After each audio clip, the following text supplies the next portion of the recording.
Hey friends, welcome back. Are you looking for a healthy bacon alternative? Well, I'm making coconut bacon.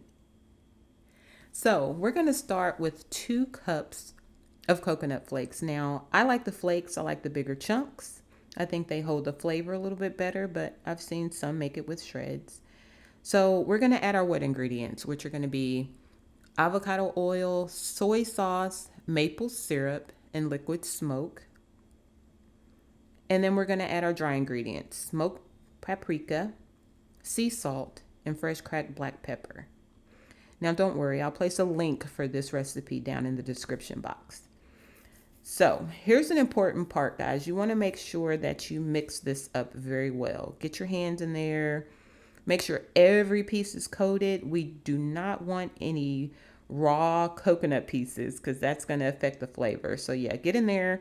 Make sure everything is coated. Okay? And once that's done, guys, we're going to go ahead. We're going to get a baking dish lined with parchment paper. And then we're going to pour this out onto the dish.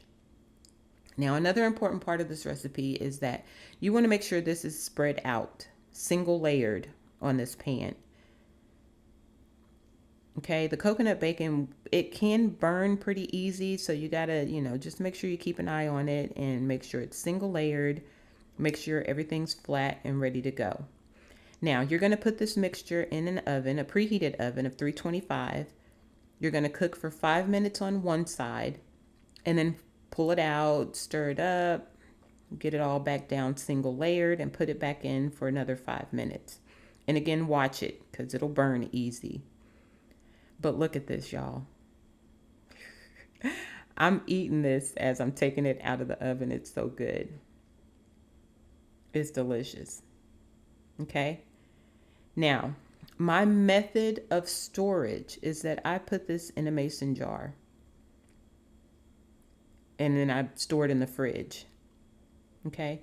And how long will it last? I don't know. I eat it pretty quick. I'll eat it on my avocado toast. I eat it on my vegan sandwiches. But look at that, y'all. It's so good. Okay, guys. So if you want more of these recipes, like, subscribe, and share, guys. Thanks for your support.